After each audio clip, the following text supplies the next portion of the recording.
the latest headlines showing concern for the Harris campaign.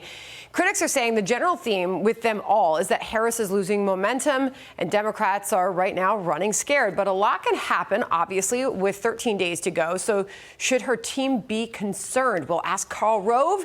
He is here, former Deputy White House Chief of Staff and a Fox News contributor. Karl, awesome to have you here.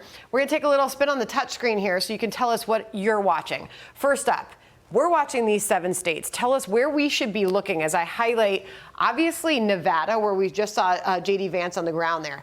It appears, according to this latest polling, they are neck and neck in Nevada. We'll talk about Clark County in just a moment. I also want to highlight Georgia because we're going to see Trump there today. This is where Harris is leading by the widest margin over the former president. She has a 4-point lead there. So let's talk about Nevada and what you want to see there, Karl, because this is obviously going to be one of the states we're watching together on election night. And we know, obviously, 2020 election results tell a lot. You look at the state, 2020. You look at Joe Biden. So close, 2.4% margin for Joe Biden in that state. What are you watching here? Well, first of all, remember, this is a highly urban state. We think of it as a western state. 71% of the voters in the state live in Clark County, one county, and then about another 17 live in Washoe County. If you could pull that back.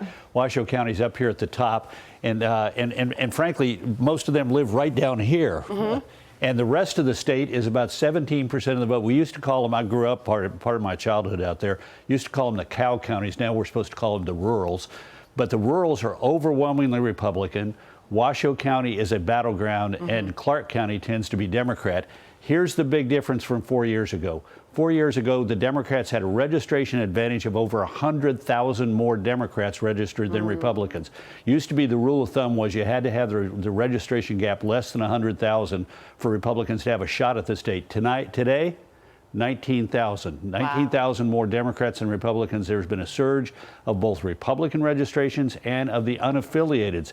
30% of the voters are Democrats, 29% Republicans, 8% are minor third parties, and the rest of them are people who declined to state a party preference. You know, and it's interesting, as I do highlight Washoe County, Joe Biden winning that county by 4.5 percentage points back in 2020. Hillary Clinton, the margin was even smaller in Washoe County back in 2016. Want to bring it back out to the state level because we were looking at the 2020 election results with Joe Biden's 2.4% margin of victory. Hillary Clinton, 2.4% in 2016. Hit any one of those red counties, particularly. Yeah, there we go. That is Elko County, Elko, Nevada, 73%. Yeah. Now carry it forward. Yeah. Hit it in 24. Oh, gotcha. I mean in 20. Excuse me, in 20. Hit it forward. 76%. Yeah. That's what the red part of Nevada looks like.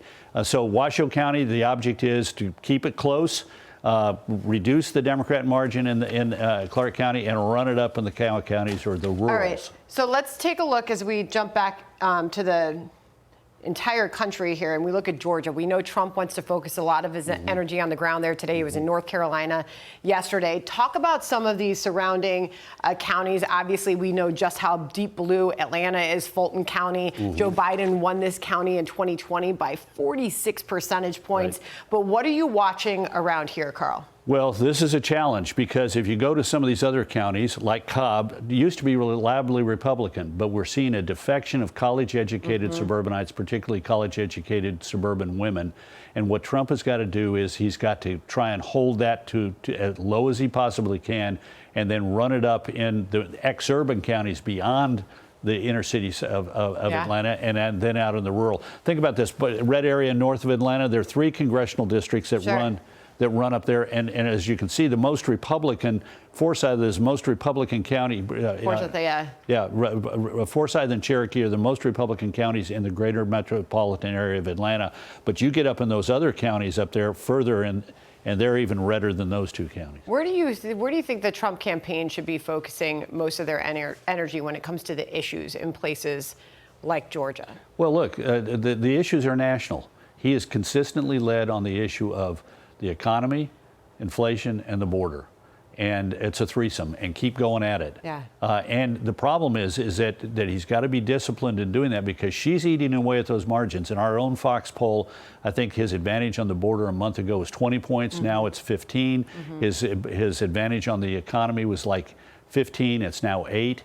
She doesn't need to win those issues, but if she dampens his advantage on them, it's going to be a problem. And you look again at the polling in Georgia right now. That is where she is leading by the most over the former president, with 47% to him, 51% there. Yeah.